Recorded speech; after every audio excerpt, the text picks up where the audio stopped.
Hello and welcome to Basics of Compaction.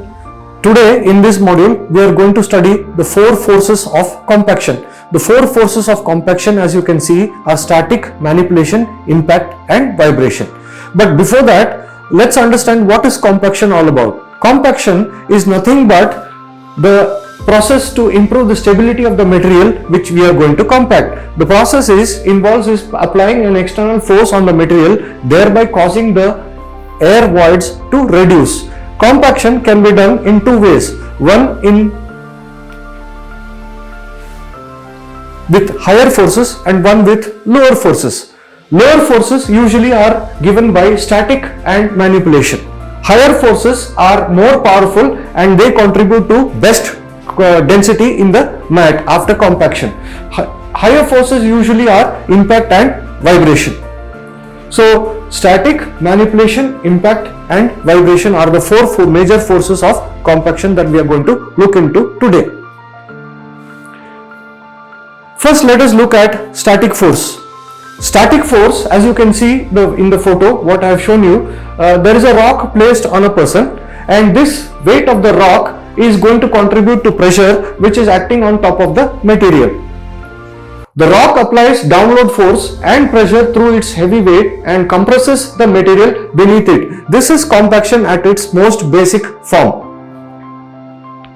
Manipulation. This is another way of achieving density in the mat. Manipulation is also known as forces of kneading or mending action takes place where the material is pushed against each other, and usually in the case of hot mix asphalt compaction, the bitumen is pulled up to the top layer and smoothens and seals the surface. Here in manipulation, usually it happens in cohesive soils like clay and silt and effectively rearranges the material particles into closer alignment and therefore squeezes out the air voids. So as you can see in the photo, I am showing you a picture of a ball and a person is squeezing the ball. He is manipulating the ball with his fingers. This is called manipulation. Impact forces are usually higher forces and impact forces are contributing more or better towards density. When a glass panel is struck by a hammer, the glass shatters very easily. The weight of the hammer head alone would not cause this amount of damage. So a similar reaction occurs when an impact compactor like rammers and tampers are used for construction applications. Vibration forces are the most powerful forces for contributing to density and they are one of the major forces of the four forces of compaction. Pure vibration is able to set granular material in relative motion with each other and thereby the particles realign with each other in the closest possible manner and therefore removing out the maximum air voids and contributing to best or maximum density in the fastest time possible.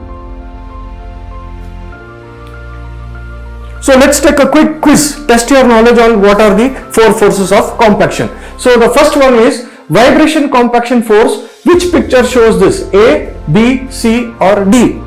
Second, manipulation compaction force. Which is the picture? Is it A or is your selection B or is your selection C or would you select D? And impact. Which photo here represents impact force? And finally, static weight, which is the photo here which represents static force. So I'll give you 5 seconds.